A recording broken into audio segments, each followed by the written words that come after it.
Hi guys, welcome back to Homesteading Through Our Eyes. It is October 1st here in upstate New York, which means winter is right around the corner. It's getting very cool at night, so it's time to prepare for winter, living in our off-grid, no electricity yurt. Here's what we've been up to.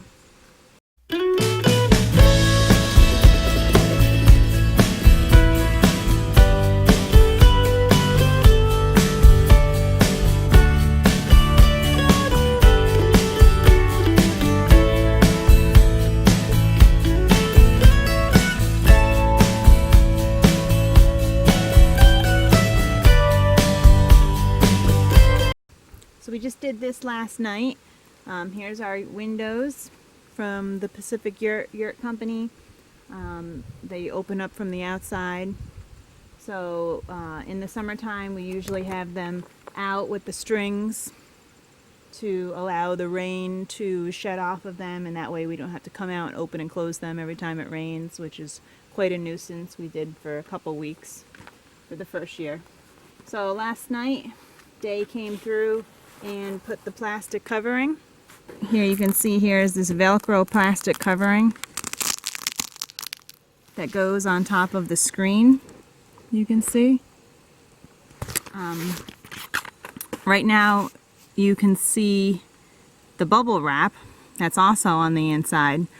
This doesn't come with the yurt. We actually bought some extra rolls of the tinfoil insulation that comes with the yurt, and put insulation on the inside of the yurt, on the windows. It helped a tremendous amount. The first year we didn't do it, the second year we did, and cut down on the drafts significantly. So that's something we have on right now. It gets down to about 40 at night, so the windows being put on was a must. So now the windows will stay down and zipped up until springtime. Our chimney here got a full cleaning, the outside as well as the inside pieces. So being prepared for the extremes of upstate New York, living in the yurt, is very important to us. We definitely try to be prepared with our firewood. This might be the first year that we actually have enough to make it through the winter, and we won't have to go out in February and March and cut down dead trees and split in the snow. Keep our fingers crossed.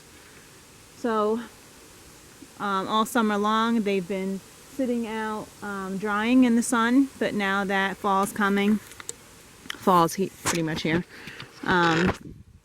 it's time that we covered them. So you see we have a ton of tarps that we've collected over the years, and we've covered most of our piles up. And we're actually in the process of building a new woodshed, which you see we made out of pallets.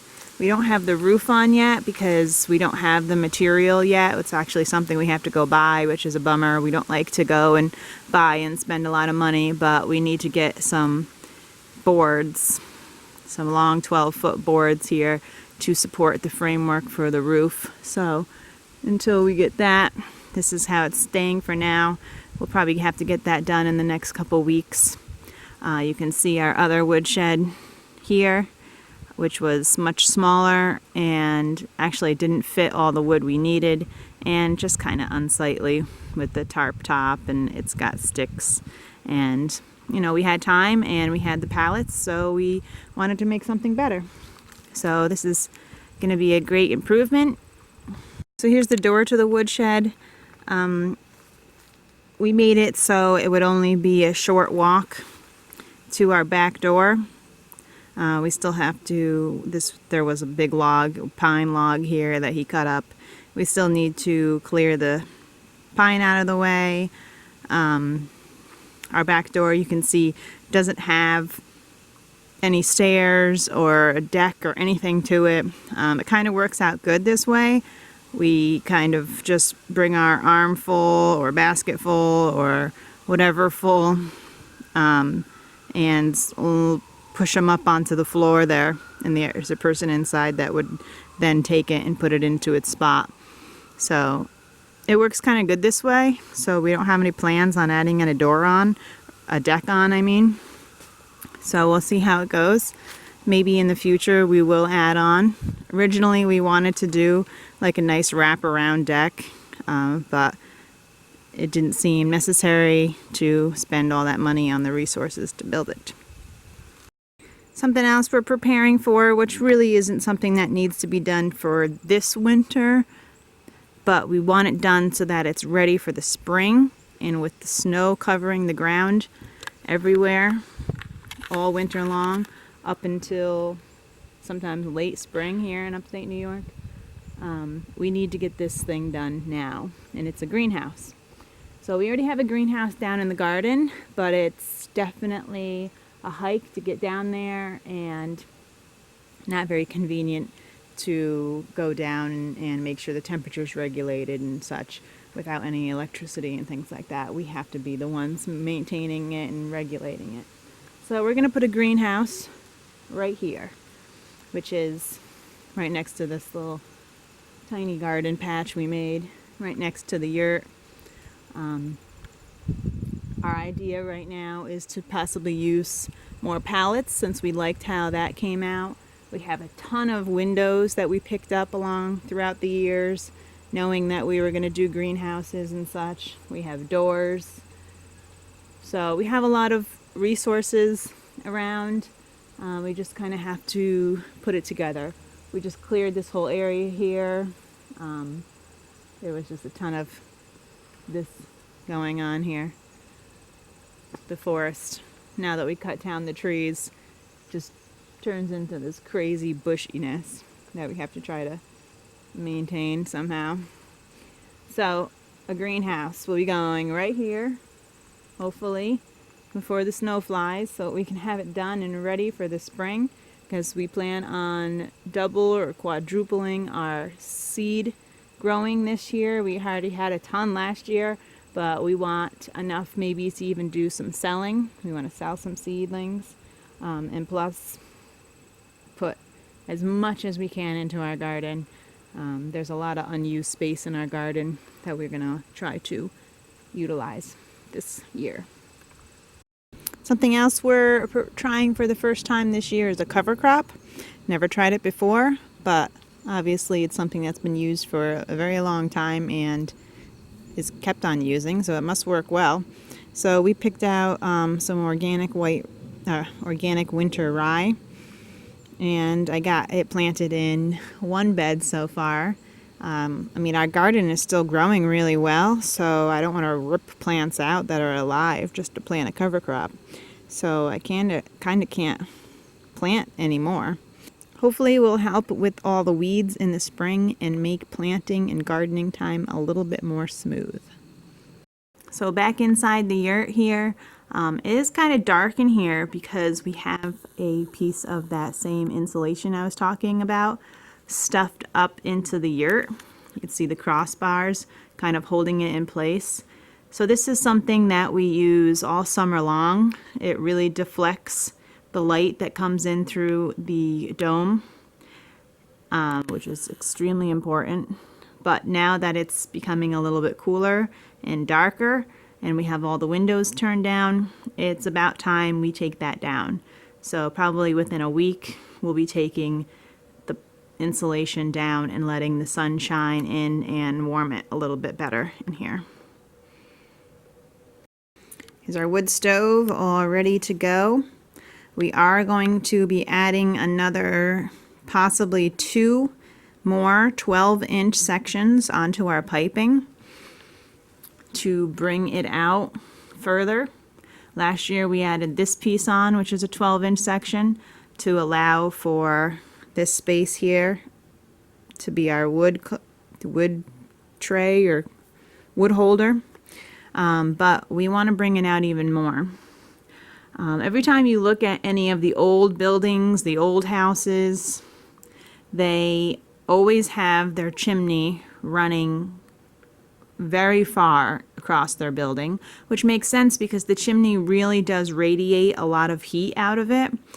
So instead of the heat just coming out of the wood stove, going up the pipe, and immediately leaving the yurt, we want to keep the heat in as far and as long as possible. So that's what we're going to try.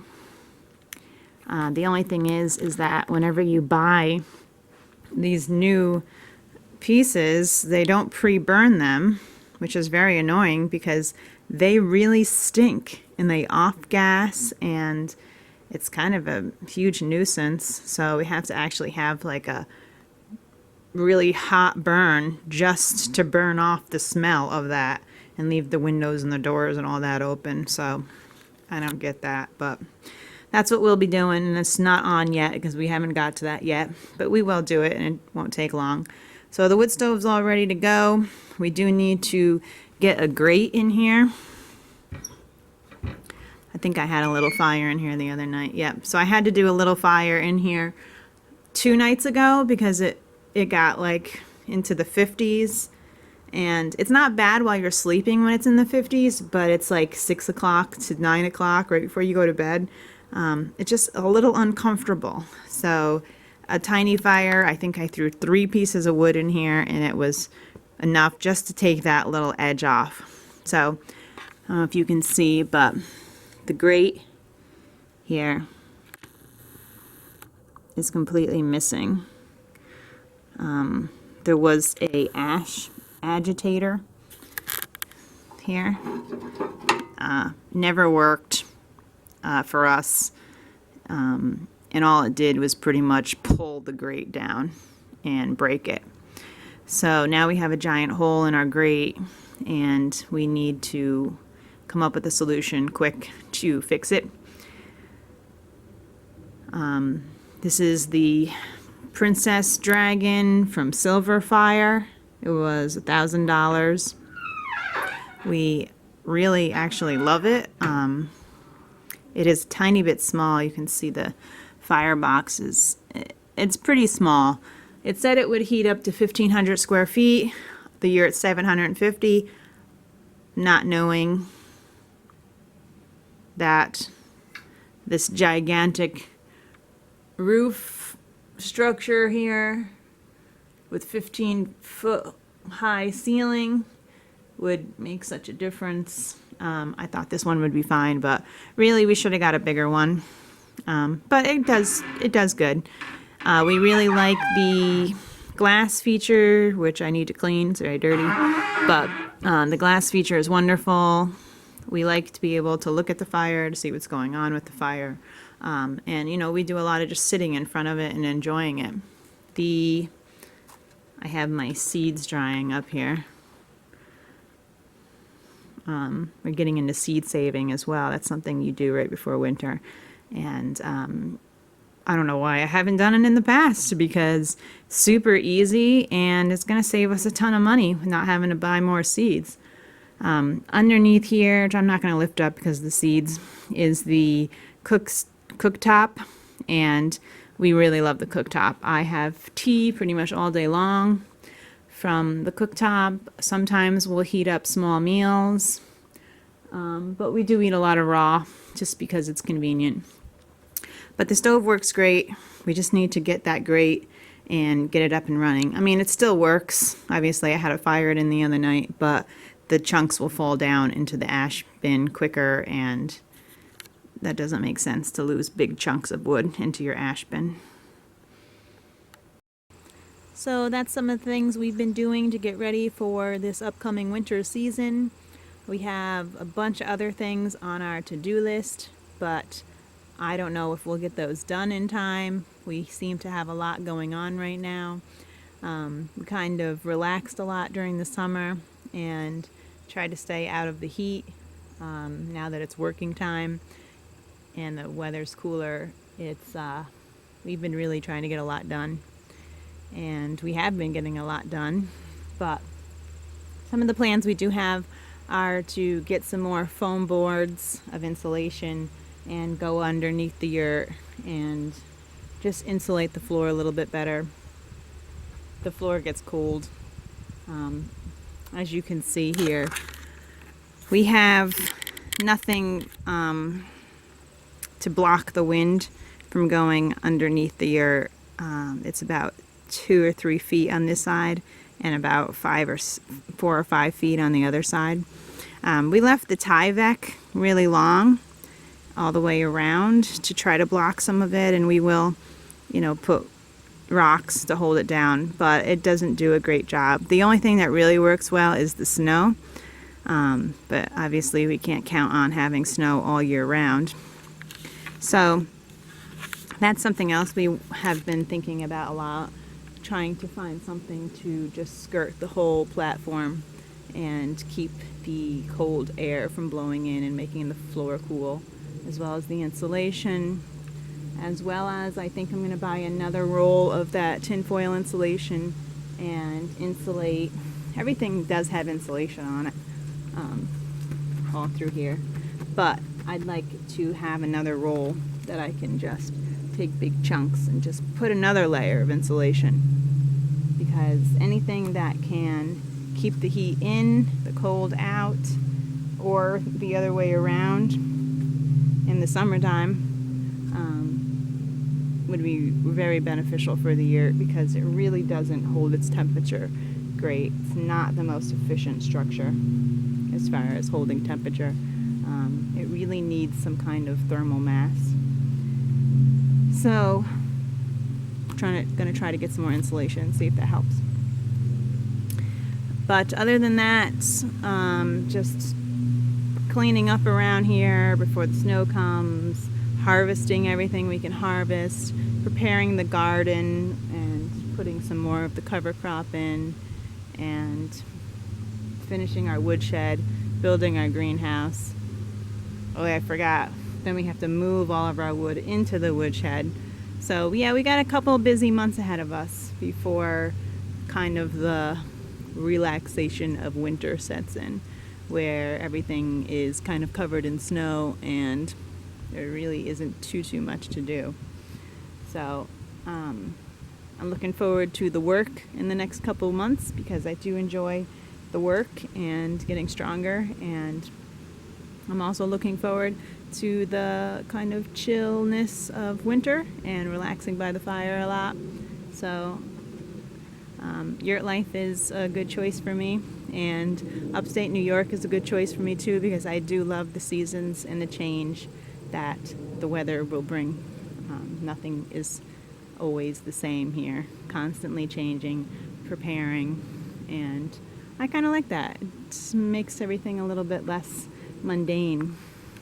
So thanks for watching our video on how to prepare for winter here, upstate New York, in a off-grid yurt. And definitely let me know if you have any suggestions, what maybe you would use to skirt the platform, and or what you have used, and any questions you have that we can answer. We really like to help our fellow yurt communities. So thanks for watching. Have a great day. Check out some of our other videos. We have documented our entire journey from before the yurt was even put up to, obviously, we've almost been living in the yurt for 2 years now. So time flies. Peace.